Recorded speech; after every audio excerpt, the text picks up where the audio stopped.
Hi friends, I would like to read some more, and also just for all of you to know,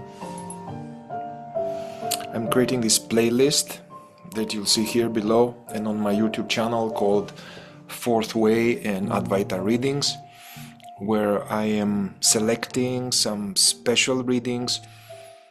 And why? Because they are essential and directly connected to our work in the group or whatever work we are doing here online. And I know these days, due to a lot of harmful influences, our attention span is weak, and I think people read these the scriptures, they read the higher teachings much less than they used to. So I want to help out, and it will help in the work we are doing with me and in the groups and the immersions if you are paying attention to these readings, and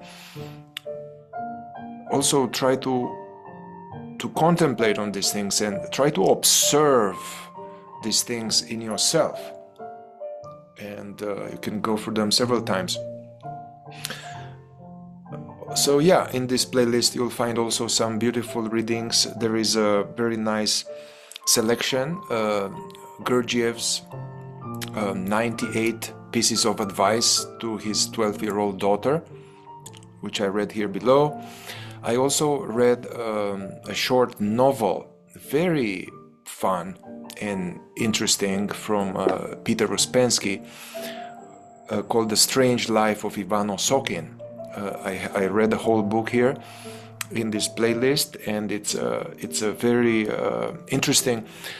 It's based, basically you would say that the Groundhog Day movie is somehow based on that theme of recurring, repeating cycles of self-created torture and how to navigate out of them. So I will be doing other readings soon from Nisargadatta, and what I'm doing today is continuing from Dr. Maurice Nicoll. I really love him. I feel a clear transmission of the work. I never met him, he died a long time ago, but a clear transmission of the Gurdjieff-Uspensky work, simple language and clear instructions. So this will be a continuation on this topic of exploring, investigating this internal considering in ourselves, which is an obstacle to awakening. It's a source of internal turmoil, suffering and bondage, this internal considering, which is everything to do with churning on our own inner sad song, taking everything personally. Everything that people do or not do is made about us, wanting to be approved, seeking to be recognized, being flustered if we are not paying the right respects, and we are not considered as special, and worrying about what other people think of us, trying to be good, trying to please so that people are okay with us. All of this is internal considering, looking at reality from the point of view of the ego, the imaginary me, that is very sensitive, very hurtable. And then in these readings, and this is the fourth reading, they are continued, so from Dr. Maurice Nicoll, look here below. It illumines this internal considering, but also suggests another way to go, which is external consideration, which is a way of being relationally that we would be with others if we were more conscious, and awake to what we truly are, as not being the ego, as this being the presence, and out of deeply seeing that other people too, they are not their ego, they are their presence, even though they deeply think they are the ego, and seeing that everybody is actually like a family, even if they are assholes. And everybody here is a reflection of the divine, an expression of the divine in different forms, and everybody here is an expression of me in different forms. So from this point of view, there's another way of being relationally, where instead of perceiving from the lens of a very sensitive, hurtable, insecure ego, we look at the situation, relational situation, from the point of view of consciousness, of impartial witness, a benevolent judge, and seeing, acting impersonally, lovingly, harmoniously, choosing a certain way of being which is the highest best for the totality of the situation, including myself. All right, let's go.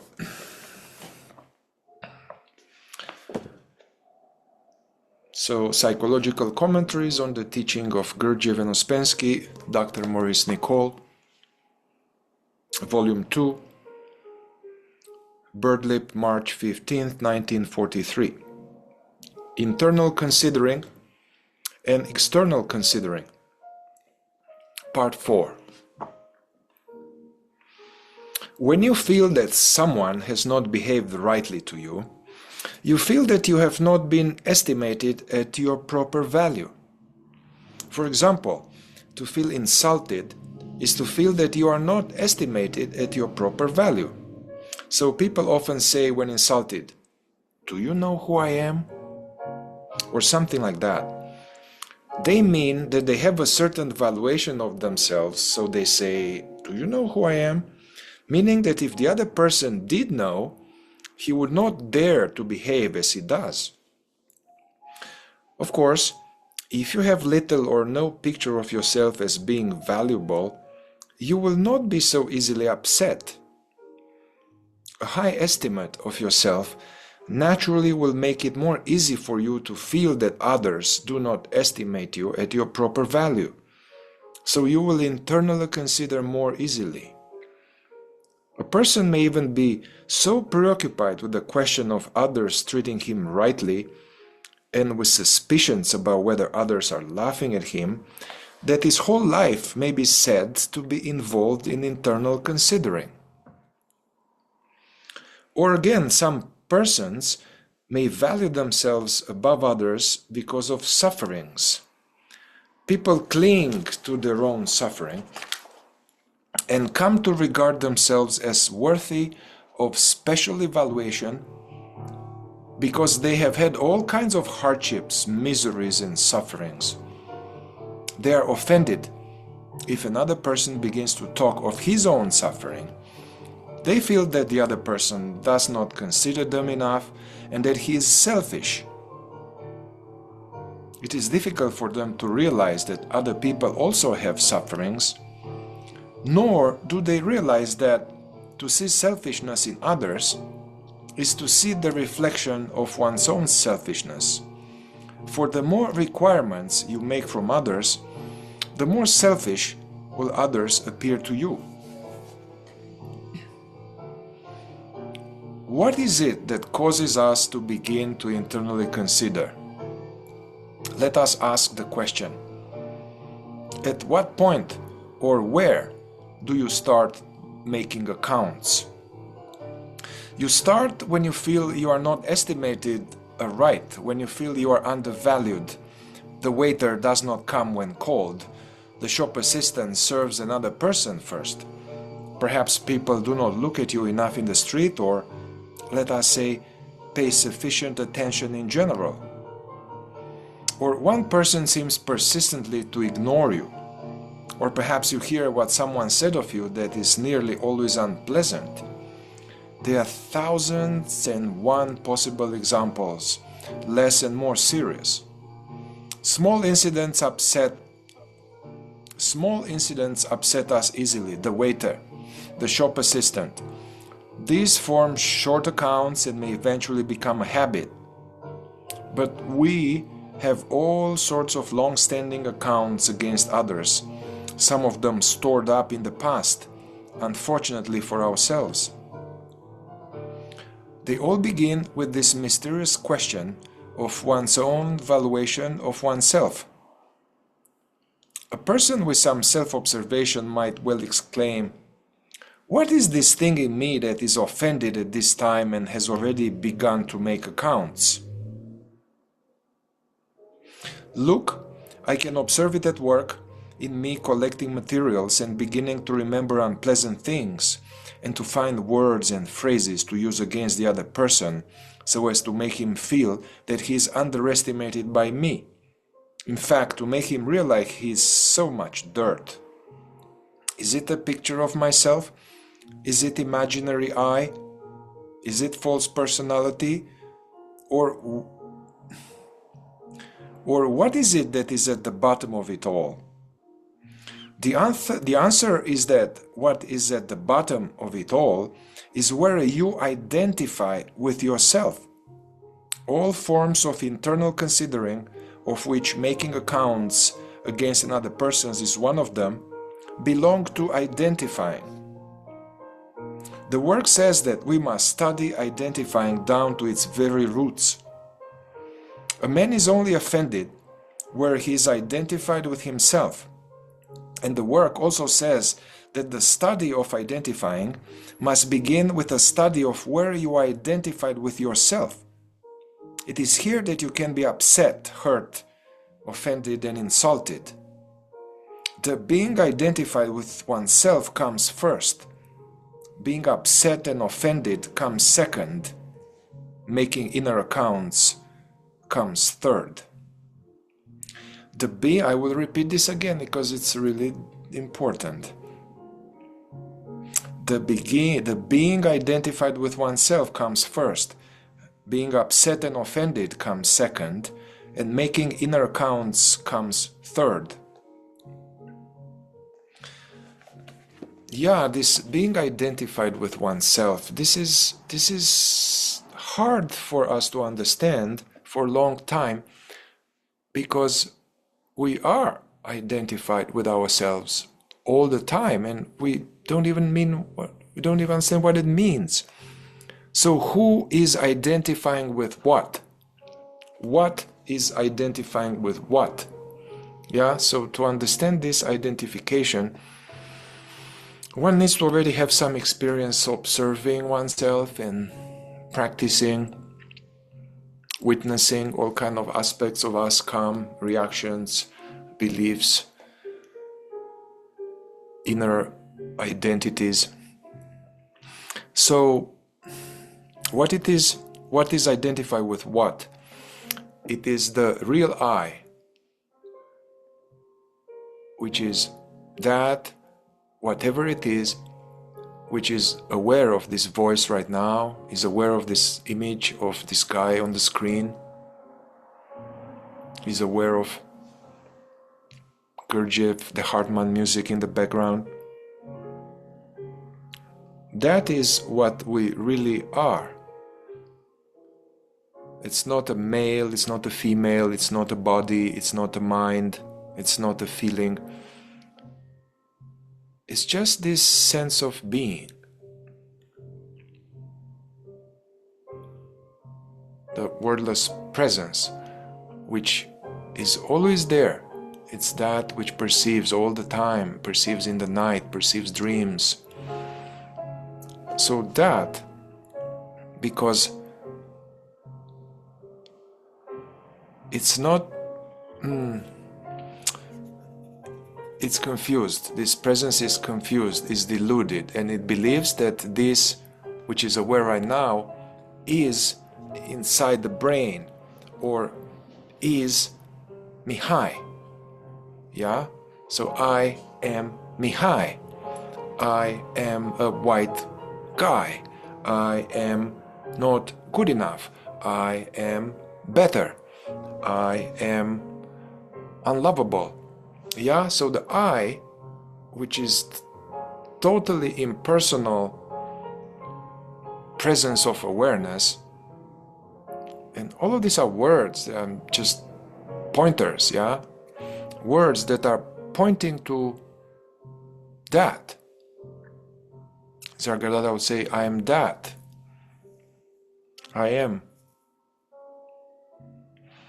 Yeah, so this quality of being, of presence, we've been conditioned, and that's how it works here. It gets sucked into being the body, being the mind, and then being the ego. The real consciousness is identified as being the ego, and then it's it's still consciousness, you know, but is in the form of a diluted, contracted state. And so when he says, identify with yourself, this means that I, the real I, the presence, is identified with a story of me. This me, me. You know, when somebody tells me something and I have a reaction, and I was like, man, this was offensive.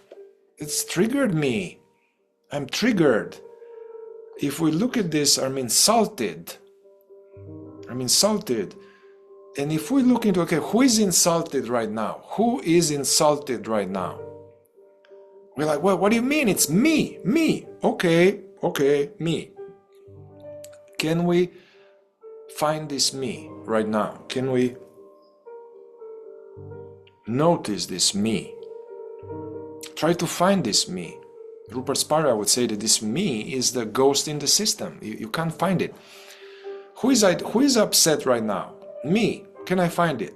Yeah, it's in the chest. Yeah, it's like fire in the chest. And yeah, okay, there's fire in the chest sensation. This is anger.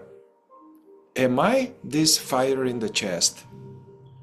Am I this belief that I don't matter? Am I this thing? This sensation, this thought? Or am I the perceiver of this thought? Oh, this thought comes and goes, the fire in the chest cools off, gets peaceful. But I, that which is aware, remains. Yeah? So that's what it is, being identified with oneself. The consciousness being merged, sucked, hijacked, taken by all of these arisings, inner false personal identities, yeah? So what all these books and all these teachings, all I'm trying to do is to diminish this state of identification, so create this inner separation. That's the beginning. Between the witnessing presence, and there's nothing wrong with this witnessing presence, it's a mystery in itself. So inner separation between this presence and that which is observes. And that which is being observed is aspects of what is called Mihai Algiu, yeah? We are the viewer, not the movie. And this sensitivity, this inner considering is due to this consciousness being really identified with this sensitive, imaginary me.